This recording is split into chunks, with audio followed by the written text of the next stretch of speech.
A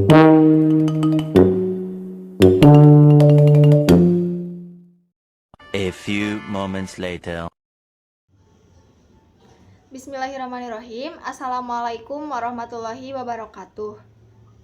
Sebelumnya, perkenalkan diri, saya Nurul Rahmatillah dengan NIM 22020010083. Saya dari kelas manajemen C. Di sini saya akan mempresentasikan materi tentang diagram bagaimana praktik bisnis yang dilakukan oleh Lembaga Pembiayaan PNM atau Permodalan Nasional Madani. Dan ini merupakan hasil tugas yang telah dikerjakan oleh saya.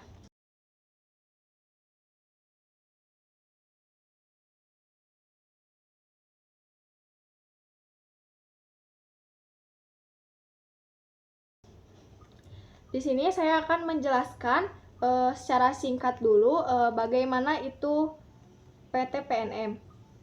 Jadi PT PNM memiliki dua bidang, ada PNM Ulam dan ada PNM Mekar. PNM Ulam terbagi lagi menjadi dua, ada ulam konvensional dan ada ulam syariah. Dan di dalam ulam syariah pembiayaannya itu menggunakan akad murabahah. Selanjutnya skema pembiayaan yang ada dalam PNM Ulam.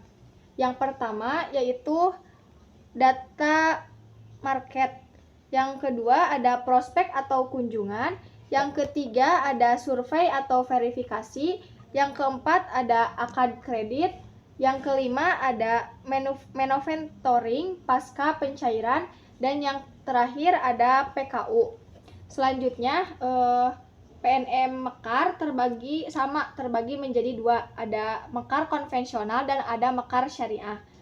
Mekar syariah juga jenis pembiayaannya ada tiga, ada yang pertama akad murabahah, yang kedua akad wakalah, dan yang ketiga akad wadiah. Selanjutnya skema pembiayaan dalam PNM Mekar. Yang pertama ada sosialisasi, yang kedua ada uji kelayakan, yang ketiga ada persiapan pembiayaan, yang keempat ada pencairan, dan yang kelima ada PKM atau perkumpulan kelompok mingguan. Selanjutnya saya akan menjelaskan secara lengkap tentang diagram PNM ini. Yang pertama, apa itu PNM? PT PNM atau Persero merupakan lembaga keuangan milik negara yang dibentuk sebagai komitmen pemerintah dalam mengembangkan, memajukan, dan memelihara usaha mikro, kecil, dan menengah atau UMKM. PNM juga memiliki dua bidang usaha, ada Ulam dan ada Mekar. Yang pertama PNM Ulam itu terbagi lagi menjadi dua, ada konvensional dan ada syariah. Kemudian, ulam konvensional merupakan program yang memberikan pelayanan pinjaman modal untuk usaha mikro dan kecil. Sedangkan ulam syariah merupakan penyaluran pembiayaan yang dilakukan sesuai ketentuan prinsip syariah berdasarkan fatwa atau pernyataan kesesuaian syariah dari Dewan Syariah Nasional Majelis Ulama Indonesia bagi pelaku usaha UMKM. Jenis pembiayaan ulam syariah yaitu menggunakan akad murabahah.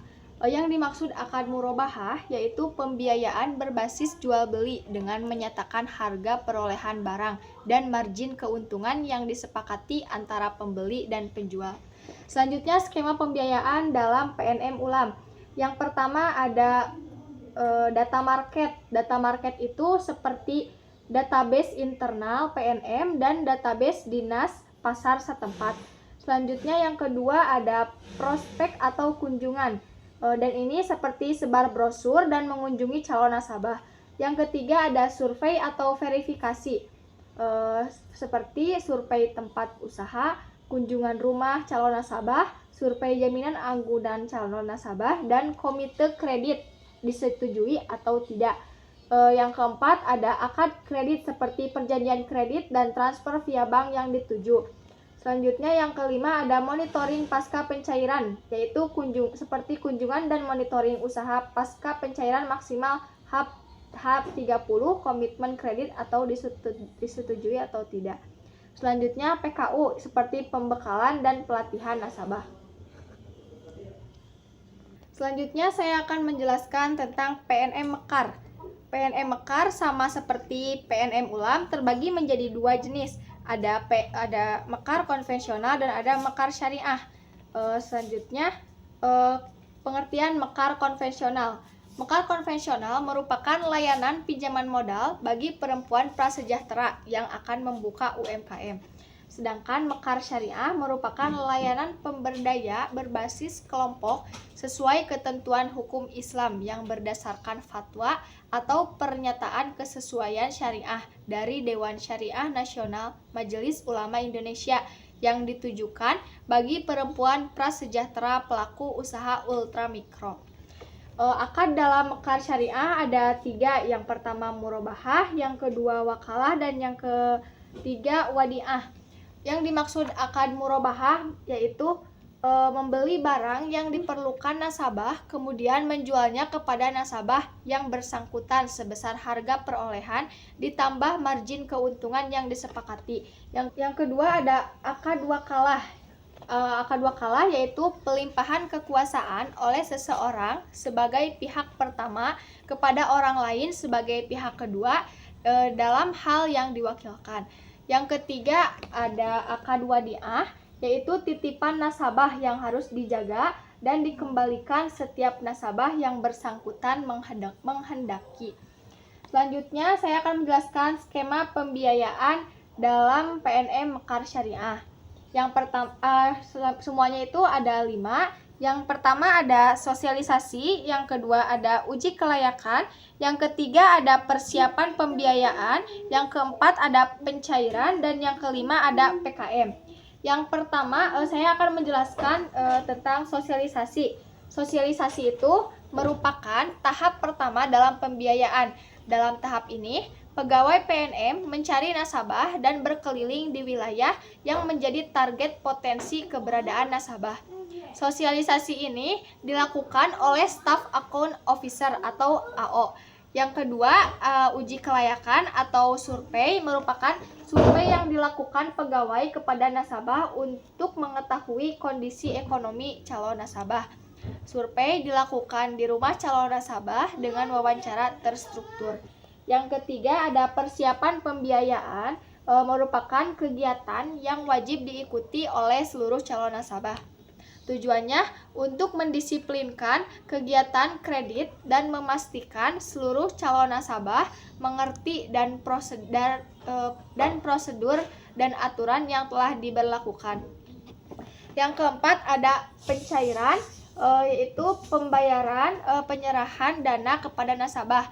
Pencairan dilakukan oleh kepala cabang dan wakil saat proses ini. Seluruh nasabah dalam satu kelompok wajib hadir untuk menyaksikan penyerahan dana tersebut kepada nasabah. Dan selanjutnya yang kelima itu ada PKM atau pertemuan kelompok mingguan.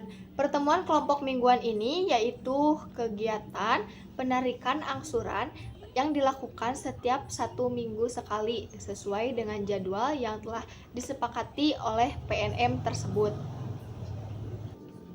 Baik, mungkin cukup sekian materi yang dapat saya presentasikan. Semoga materi yang dapat saya sampaikan bisa bermanfaat bagi semua orang dan khususnya bagi saya sendiri yang menyampaikan. Dan mohon maaf apabila ada kesalahan dan kekurangan. Kurang lebihnya mohon dimaafkan karena di dunia ini tidak ada yang sempurna, karena kesempurnaan hanya milik Allah Subhanahu wa taala. Baik, wabillahi taufiq wal hidayah. Wassalamualaikum warahmatullahi wabarakatuh.